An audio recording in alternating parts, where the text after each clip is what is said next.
The story of the nickel starts in the first U.S. mint, founded in 1792, which produced these 5-cent pieces along with other coins, including the quarter, dime, penny, and a mystery coin we'll get back to later. Nickels weren't known as nickels then because nickels weren't made of nickel yet. They started made of silver, mostly, same as the 10-cent dime, so this 5-cent coin was called the half dime. But two forces conspired to ensure the proto-nickel wouldn't stay made of silver for long. First, the value of silver went up, and second, inflation pushed buying power down. By Civil War times, the lines crossed and the value of silver in the 5-cent coin was greater than 5 cents. The coins were worth more dead than alive, so people melted them to sell the silver at a profit. To stop this, the mint switched from making the coin with silver super valuable to nickel not so much, renamed it the nickel to make it clear the new coin wasn't worth melting down, and everything was fine, but only for a time, because, again, the value of the metal in the coin continued to go up while inflation pushed the buying power of 5 cents down, way down for the next century, until a nickel was worth nearly nothing compared to its silver start, and thus even the value of the nickel in the nickel grew greater than 5 cents. So again, people melted them down for profit. At this point, in an economically efficient world, the story of the nickel would have ended here, with the government realizing after 2 centuries of inflation the coins weren't worth minting no more, and happy its citizens were profitably removing them from circulation. But instead, the government made melting US coins illegal and continued to mint nickels at negative value. Currently, it takes 5.5 cents of nickel to make a 5-cent nickel. Bad enough, but the cost of creating a coin is not just in the metal to mint it, but also in running the mint to print it. The molds, the machines, the manpower, the management. It all adds up to spending 14 cents to make a nickel, and the government makes 1.5 billion nickels a year, which, doing the math, creates $75 million of nickels at a cost of $210 million, a loss of about $135 million a year incurred by the government as it literally prints money. Which, if anything should be profitable, it's printing money. So if you are losing money while, this cannot be emphasized enough, literally printing money,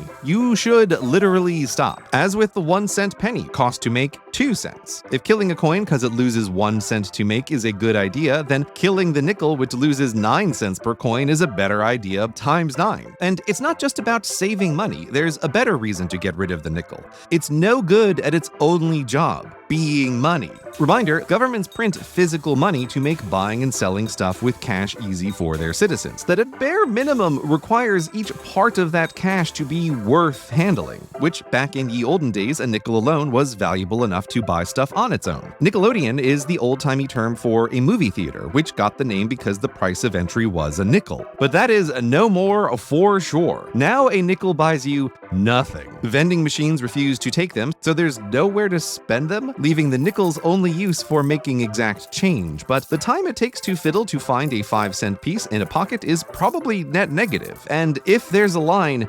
guaranteed net negative on everyone's time. So nickels have nothing going for them. They lose money in the making and lose money in the handling, making them make no sense as money at all. It's time to nix the nickel. But if you're worried cutting a coin could have consequences, don't. America has done this before. The mystery coin mentioned at the start, that was the half-cent. Seen one lately? Of course you haven't. It was discontinued in 1857 for being worth too little to bother with. But when the half-cent met its fate, it had more buying power than today's dime. America seems to have forgotten that it's okay to stop making coins when they're no longer needed. She did it with the half-cent, and she also did it with the trime, a 3-cent coin you've also never seen because once it solved the problems it was created to solve, that's a whole other story, America simply stopped making them. So if America could stop making the trime and the half-cent without problem back then, America can stop making the half-dime now too. Nix the nickel. The only effect will be rounding transactions to the nearest 10, simplifying the change, saving time, while saving $135 million a year to do so. Although, if you think about it, there would be one little quirk with getting rid of the nickel in a post-penny America, for only the quarter and dime would remain as common coins, and rounding cash transactions to the nearest 10 would make spending a single quarter or 3 quarters impossible, for they both end in 5, a ghost of nickels past. You could only actually spend quarters 2 at a time. Very strange. But try to fix that by rounding to the nearest 5, and that makes the amounts under a quarter, 5 and 15, also impossible to pay. So what to do? There are options too. Option the first is just kill the quarter too and deal only with dimes. Maybe bring back the half dollar, nearly forgotten now as it's minted in amounts only for numismatists. With those two coins, all change could round to 10 nice and tidy. But boy would that be annoying, for the half dollar is huge and the dime tiny, almost the smallest coin ever minted, with the exception of the trime from before, partly killed for its annoying size, not that far off from the dime. So option the second is to keep the quarter. Not only is it the most American of coins, most countries divide their money by fifths to get 20, not fours to get 25, so America is by far the biggest economy to have quarters. And quarters have gotten all the cool designs, probably because quarters are obviously the most useful coin by far, still just valuable enough for some small purchases, and accepted by millions of machines of all kinds. It's also the most cost-effective coin to make, so money can be made literally making this money. How refreshing.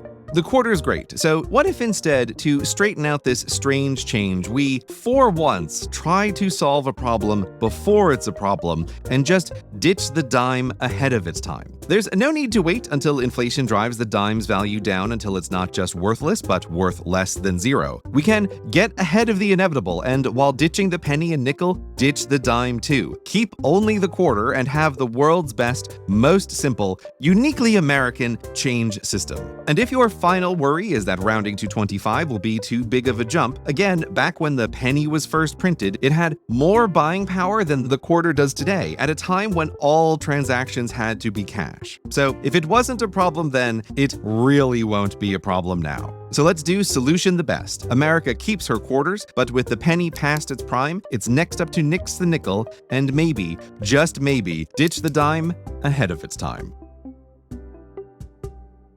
Oh hey, you've made it to the end of the video past the fake end of the video. Welcome and congratulations! Since you're here, what started as a quick and easy update to my old Death to Pennies video, of course, had me coming across a story where I couldn't stop myself. The Trime, the strange 3-cent coin mentioned in the video, created to solve a triple threat to American currency security that I just had to write up into a bonus video, as a thank you to all of the Bonnie Bees who support this channel. If you're interested to find out why the Trime was created, what it had to do with the Spanish Empire, and the mail, then you can click here to sign up to become a Bonnie Bee and find out, and also get access to a whole other bunch of bonus content.